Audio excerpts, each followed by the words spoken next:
Depuis des siècles, l'idée de la Terre creuse est présente dans notre histoire humaine. Si nous remontons dans le temps, elle apparaît dans toutes les religions qui parlent ou écrivent à propos d'un autre monde sous la terre. Orphée y cherchait Eurydice. Ulysse y est descendu. Dans le christianisme, l'enfer s'y trouve. Et pour les Chinois, il s'agit de l'au-delà. Les mystiques et les Bouddhas du Tibet croient qu'au centre de notre planète se trouve la légendaire Agartha et sa capitale, Shambhala, où vivent leurs maîtres sages en tant que civilisation supérieure. Aujourd'hui, nous allons plonger plus profondément dans la théorie de la Terre creuse et nous demander s'il existe réellement de la vie au plus profond des entrailles de notre planète. Bienvenue dans le nouvel épisode d'Écho du mystère.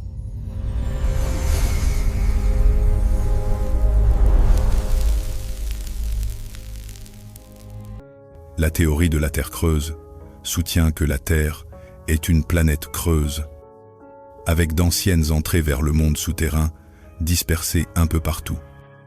Les pôles nord et sud étant deux des principales portes d'accès. Cette théorie est rapportée depuis l'Antiquité et des scientifiques tels qu'Edmund Halley l'ont défendue au fil de l'histoire.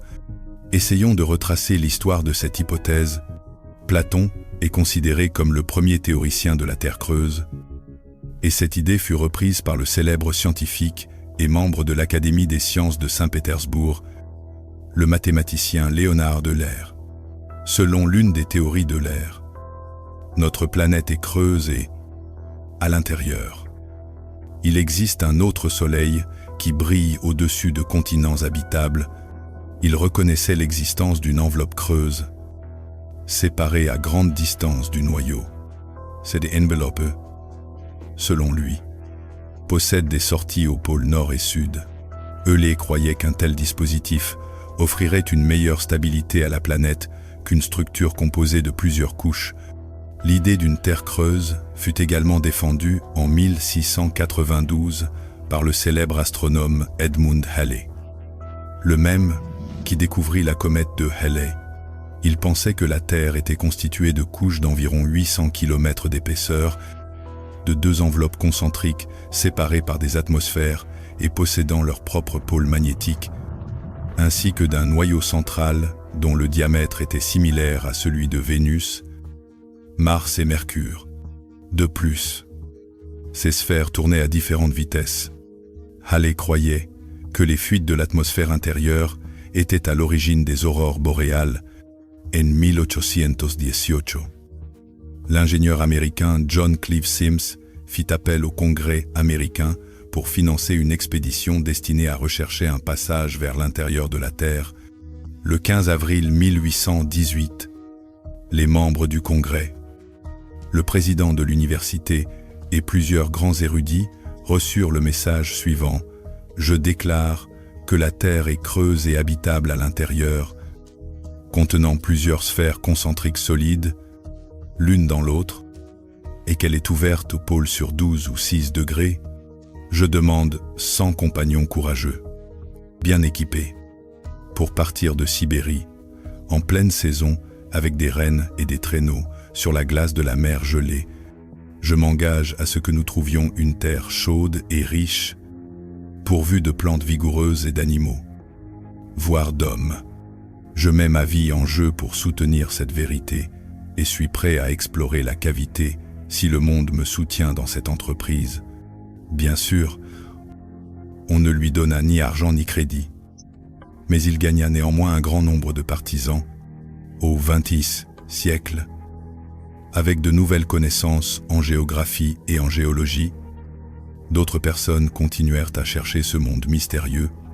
Par exemple, certains dirigeants nazis, amateurs de mythes anciens et d'occultisme, montrèrent en Allemagne un grand intérêt pour de telles théories. Au tournant du XXe siècle, d'autres scientifiques comme William Reid et Marshall Gardner pensaient également pouvoir prouver l'existence d'un monde intérieur.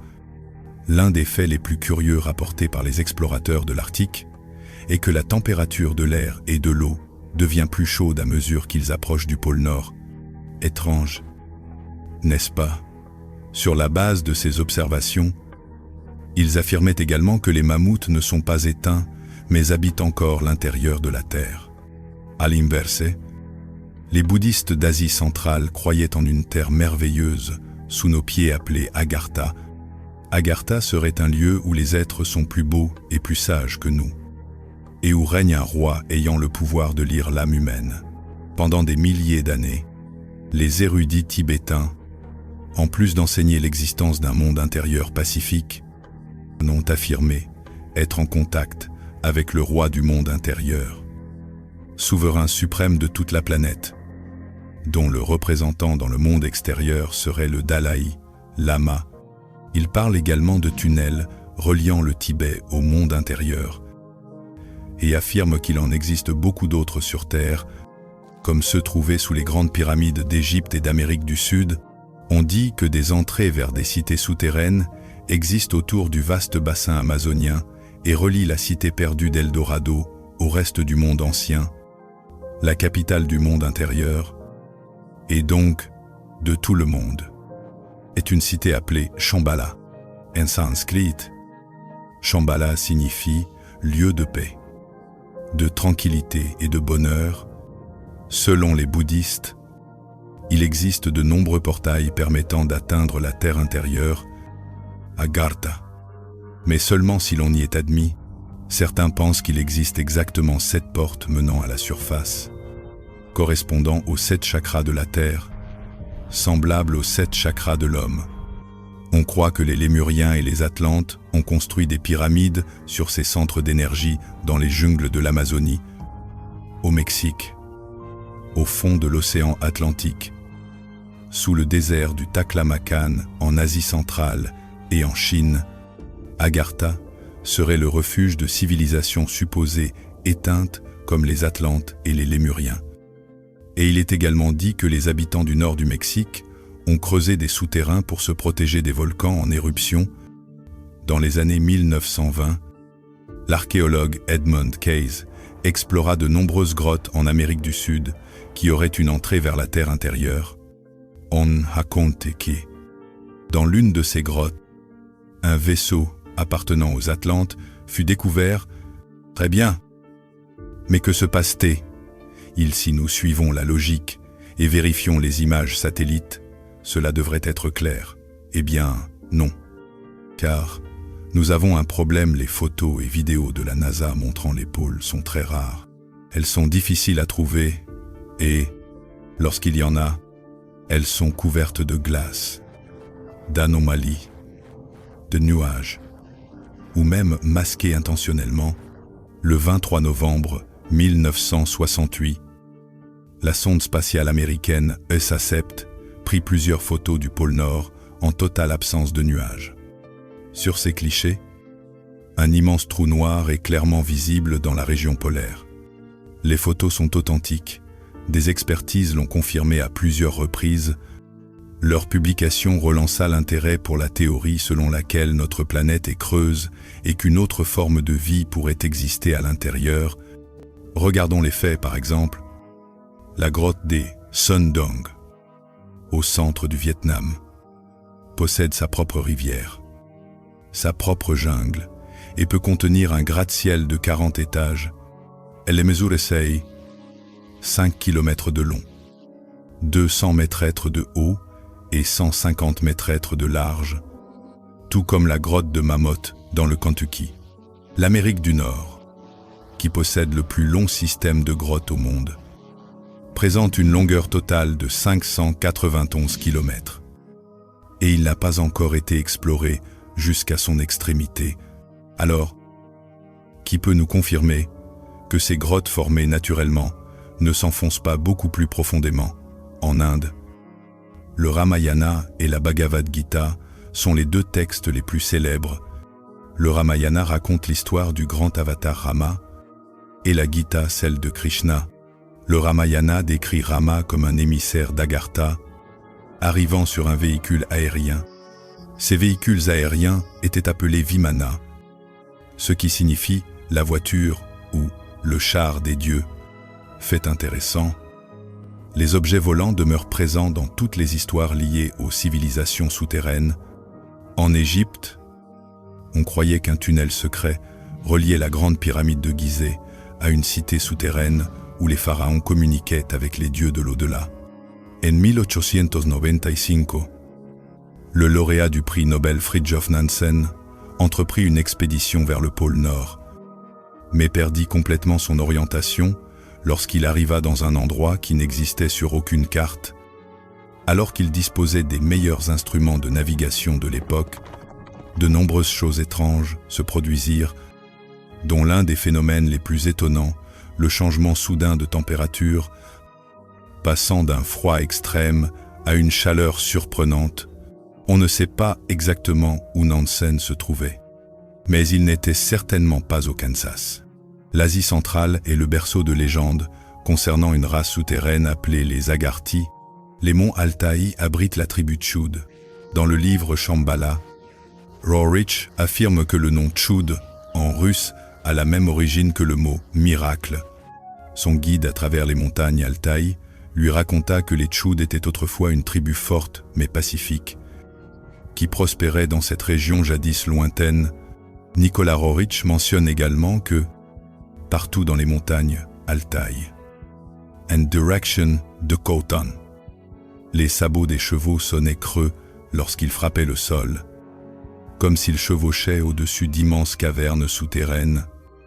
D'autres membres de la caravane dirent à Roerich: « Entendez-vous les passages souterrains creux que nous traversons? Grâce à ces passages, ceux qui les connaissent peuvent atteindre des pays lointains. Il y a très longtemps, des gens vivaient là, dessous. Maintenant, ils sont entrés dans ces profondeurs et ont trouvé un passage vers le monde souterrain. Très rarement, certains d'entre eux réapparaissent sur notre marché.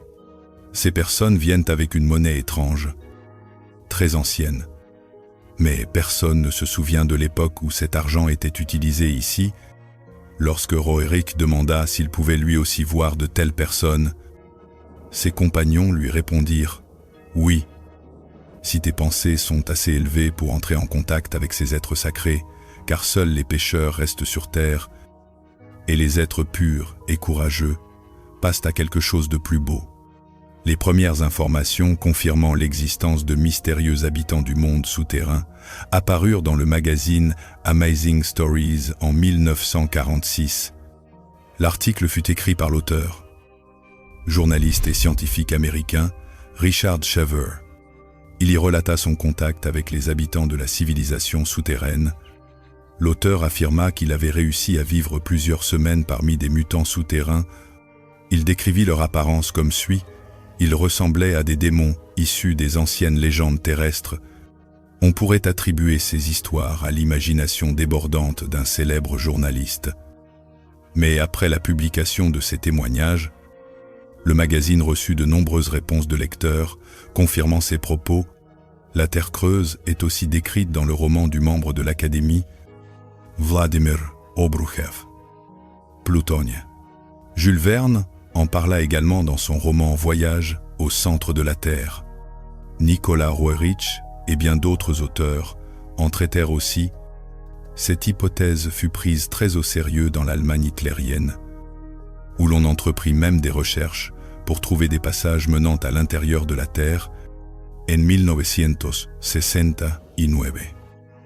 Le livre populaire de Hollow Earth fut publié par le docteur Raymond Bernard qui, à l'époque, disparut dans les grottes d'Amérique du Sud. Ses disciples croient qu'il atteignit le monde souterrain. La légende d'Agartha est également abordée en détail par un autre auteur, l'hermétiste chrétien autodidacte saint Yves d'Alvèdre, qui, grâce à son mariage qui le rendit très riche, put se consacrer à ses aspirations spirituelles et acquérir une compréhension mystique, tout en obtenant un grand nombre de contacts dans les milieux occultistes français et en accédant à des loges maçonniques et rosicruciennes. En 1885, il commença à prendre des leçons de sanskrit auprès de Sharif, dont on sait très peu de choses, si ce n'est qu'il quitta l'Inde en 1857. Les manuscrits de ces leçons sont conservés à la bibliothèque de la Sorbonne, à Paris. Sharif y mentionne la grande école d'Agartha et la Terre Sainte d'Agartha, bien qu'il n'ait jamais pu visiter physiquement Agartha. Dalvèdre trouva une alternative ingénieuse en libérant son corps astral, ou par projection astrale. Il affirma pouvoir visiter ce royaume sous forme énergétique. Ses aventures astrales furent publiées en une série d'ouvrages qu'il finança lui-même. Cependant, le plus intéressant est qu'il détruisit l'intégralité du tirage de son dernier ouvrage, Mission de l'Inde, car il craignait avoir révélé trop de secrets sur Agartha et craignait d'en payer les conséquences. 2 exemplaires seulement survécurent, l'un qu'il conserva pour lui, et l'autre caché par l'imprimeur. Selon lui, Agartha se serait déplacé sous terre au début du Kali Yuga, vers 3200 av. Et ses habitants possédaient une technologie impressionnante pour l'époque dans laquelle ils vivaient. Les habitants d'Agartha connaissaient parfaitement les peuples de la surface et envoyaient parfois des agents. Agartha possédait de nombreuses bibliothèques où tout le savoir de la Terre était enregistré sur des tablettes de pierre, y compris les moyens par lesquels les vivants pouvaient communiquer avec les âmes des morts. En 1908, le livre de Willis George Emerson, au titre étrange, Le Dieu fumé, fut publié. Il était présenté comme l'histoire véritable de l'aventure mystérieuse du marin norvégien Olaf Jansen et de son père. En naviguant vers le nord, ils tombèrent dans un trou près du pôle Nord et se retrouvèrent dans un monde inconnu où vivait une civilisation hautement développée. Ses habitants communiquaient par télépathie et se déplaçaient à grande vitesse sur des appareils en forme de disque. Il y avait également un soleil situé au centre de la Terre. Leur capitale était le Jardin d'Éden original. Des travaux ultérieurs d'autres auteurs, tels qu'Agartha, les secrets des cités souterraines, ont identifié la civilisation que Johnson a rencontrée avec Agartha, bien qu'Emerson n'ait pas utilisé ce nom.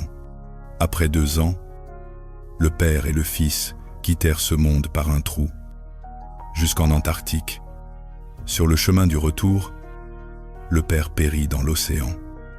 Mais le fils survécut et retourna d'une manière ou d'une autre en Europe. À cause des histoires qu'il raconta sur ce monde apparemment fantastique, Olaf Jansen fut interné pendant 24 ans dans un hôpital psychiatrique, car il était considéré comme anormal. À l'âge de 90 ans, il se lia d'amitié avec Willis George Emerson. Sur son lit de mort, il lui raconta en détail son aventure, appuyant ses dires avec de véritables journaux et cartes de son périple. Jusqu'à sa mort, Olaf convainquit ceux qui l'entouraient de la véracité de ce qui lui était arrivé, à lui et à son père. Dans son livre, il affirme que les humains qui y vivaient avaient une durée de vie de 400 à 800 ans et qu'ils étaient très avancés en sciences. Ils pouvaient transmettre leurs pensées entre eux grâce à un certain type de radiation et possédaient des sources d'énergie bien plus puissantes que notre électricité. Ce sont eux les créateurs des soucoupes volantes. Propulsés par cette énergie issue de l'électromagnétisme de l'atmosphère, les habitants mesuraient environ 4 mètres de haut. Il explique qu'il y pleut 1 fois par jour, et le titre du livre provient du nom de Smoky Son, qui vivait autrefois là-bas. Ces descriptions des objets volants silencieux sont stupéfiantes. Il explique que ces engins rencontrent la pression atmosphérique, ou ce qu'il appelle la gravité, et restent donc en suspension dans l'air. Plus la théorie paraît fantastique, plus elle semble vivante. Au XXe siècle, elle refit surface dans les travaux du célèbre conspirateur mystique Miguel Serrano. Serrano était politicien et ambassadeur du Chili en Inde, en Bulgarie et en Autriche. Il communiqua avec Roerich, Indira Gandhi, le Dalai Lama et de nombreuses autres personnalités mondiales célèbres. Après la Seconde Guerre mondiale, il travailla longtemps pour la Commission de l'énergie atomique de l'ONU. Mais, En plus de tout cela, il développa la théorie incroyablement audacieuse du développement de l'humanité et de l'émergence d'une race de surhommes. Serrano publia cette théorie avant le début de la Seconde Guerre mondiale. La théorie plut tellement à Hitler et aux dirigeants du Troisième Reich qu'ils l'inclurent dans leur plan. Serrano prit la théorie de la Terre creuse au pied de la lettre et croyait qu'à l'intérieur de la Terre existait un espace habitable avec son propre soleil, son gazon, ses arbres et ses rivières. Dans la Terre creuse vivent les représentants des futurs rayons de la Terre et l'on peut y accéder par un système de cavernes dans l'Himalaya, au Tibet, à Palmyre. Mais il existe aussi des entrées au pôle arctique et antarctique. Serrano mentionna l'existence d'une oasis aux eaux chaudes près des côtes de l'Antarctique.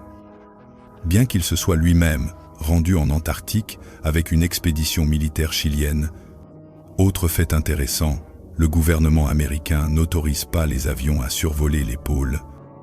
Tous les vols sont dirigés pour passer à côté des pôles. Tout pilote survolant ces zones peut le confirmer. Autre particularité, les icebergs qui dérivent près des pôles sont faits d'eau douce, non d'eau salée. Une question intrigante, pourquoi fait-il plus chaud à 600 milles du pôle qu'à 1000 milles en 1943 ? Le grand amiral Karl Dönitz prononça une phrase remarquable. La flotte allemande de sous-marins est fière d'avoir créé, de l'autre côté du monde, une forteresse imprenable pour le Führer. Il s'avère que, de 1938 à 1943, les nazis construisirent une base secrète en Antarctique. Un complexe secret du convoi furieux de sous-marins allemands comprenait 35 submersibles. À la toute fin de la guerre, au port de Kiel, ils furent dépouillés de leur armement en torpilles, chargés de conteneurs de divers biens et embarqués par des passagers mystérieux dont les visages étaient masqués par des masques chirurgicaux. L'équipage était choisi parmi des marins sans famille ni proches vivants et avait prêté serment de silence. Le commandant d'un de ces sous-marins, Wilhelm Bernhard, âgé de 25 ans, quitta Kiel dans la nuit du 13 avril 1945 à bord du U-530 et atteignit les côtes de l'Antarctique. L'équipage y trouva une grotte de glace appropriée et déchargea soigneusement les conteneurs contenant des reliques du Troisième Reich, y compris des documents et des effets personnels d'Hitler. Ceci constitue la première étape de l'opération codée Valkyrie 2. Le 10 juillet 1945, le U-530 entra dans le port argentin de Mar del Plata et se rendit au vainqueur. L'ufologue et archéologue virtuel américain Valentin Dektariov fit une nouvelle découverte sensationnelle en Antarctique, son lieu de recherche favori, à l'aide des photosatellites. Il prétend avoir trouvé l'entrée légendaire du monde souterrain où Hitler et sa suite auraient pu être échappés après la chute du Troisième Reich. Ce qui est écrit par Esuter, il n'est pas surprenant que l'Antarctique ait sérieusement excité les dirigeants nazis, leurs subordonnés, les scientifiques allemands, ésotéristes et mystiques. L'Antarctique n'est pas seulement une terre de personnes, comme certains chercheurs des missions secrètes du Troisième Reich le pensaient, mais aussi un possible point d'entrée vers le monde souterrain. Si l'on suppose qu'un tel monde existe, considérant ce que nous savons des légendes de tous les peuples du monde, ce n'est pas difficile à imaginer. Certains scientifiques prouvent même aujourd'hui de manière argumentée que la Terre est creuse. Il est tout à fait possible qu'un monde semblable au nôtre ait une civilisation qui, contrairement à la nôtre, ne lutte pas constamment contre les éléments naturels et cosmiques, s'y soit formé un monde plus calme, ancien, sage et puissant. L'entrée de ce monde souterrain fut recherchée par beaucoup, y compris Hitler. On croit que le Führer parvint miraculeusement à la trouver en Antarctique. Il y a quelques années, une nouvelle sensation se répandit sur Internet. L'archéologue virtuel américain Joseph Skipper prétendit avoir trouvé l'entrée antarctique du royaume souterrain sur des images satellites. Malheureusement, cette découverte n'a pas encore été confirmée ni infirmé. Voici maintenant une nouvelle découverte. Une nouvelle entrée vers le monde souterrain, provenant de l'explorateur russe Valentin Dektaryov. Ce ne peut pas être un cratère volcanique. Valentin précise: notez que la surface interne de la formation montagneuse que j'ai découverte est très raide, mais il n'y a pas de lave solidifiée. Voici les coordonnées de l'entrée, voyez par vous-même et tirez vos propres conclusions. Si vous en avez la moindre chance, allez l'explorer. Les recherches deviennent encore plus intéressantes lorsqu'elles incluent la race reptilienne Eninde. Ils sont connus sous le nom de Nagas, des hommes serpents ou hommes lézards. Habitant des cités souterraines de Patala et Mahavagati, ces centres se situeraient sous l'Himalaya, et de là, les Nagas font la guerre à leur propre espèce, aux humains et aux autres habitants souterrains du grand empire d'Agartha. Encore aujourd'hui, des millions d'hindous croient que l'entrée de Patala est le puits de Shesha à Bénarès, dans son livre Divnonios Reptiles. Le chercheur Scherner A. Minton note qu'il s'agissait d'une véritable entrée avec 40 marches menant à une dépression concentrique et se terminant contre une porte de pierre fermée, surmontée d'un relief de cobra. Le professeur Ernst Muldachev eut une expérience similaire en tentant d'entrer dans de telles salles bien gardées, dans les grottes Samadhi, au Tibet. On associe également un tombeau mystique appelé Patala, vers lequel un système de tunnels mène et se termine dans une vaste cavité souterraine. On pense que ces autoroutes souterraines traversent probablement tout le continent asiatique, et même au-delà, la civilisation Naga est très avancée et possède des technologies sophistiquées. Parmi leurs inventions figurent les striking race et les vimana, ou vaisseaux aériens en forme de disque. Ces machines sont décrites en détail dans les anciens textes védiques, dont la Bhagavad Gita et le Ramayana. En Amérique du Sud, il existe des grottes stupéfiantes reliées par des transitions complexes, appelées Chinkanasi. Les légendes indiennes Hopi disent que les hommes serpents y vivent encore. Ces grottes restent pratiquement inexplorées. Par ordre des autorités, tous les accès sont fermés par des barreaux dans les Chinkanasi. Des dizaines d'aventuriers ont été malheureux, certains par curiosité tentèrent de pénétrer dans les profondeurs obscures. D'autres pour la soif de profit. Les trésors des Incas sont cachés dans les légendes des Chinkanasi, et ceux qui parvinrent à sortir des grottes furent à jamais traumatisés par les incohérences des histoires qu'ils racontaient. On ne peut qu'imaginer quelles créatures ils ont rencontrées dans les profondeurs de la terre. Ces habitants du monde inférieur étaient à la fois humains et monstrueux. Y a-t-il d'autres récits prouvant l'existence du monde intérieur? Que pensez-vous de cette hypothèse? Vous serez étonnés de ce que nous avons découvert sur la Terre creuse. Mais nous continuerons la semaine prochaine. Dans la partie 2, nous nous inclinons devant vous et vous remercions d'avoir regardé. Gardez l'esprit ouvert. Jusqu'à notre prochaine rencontre.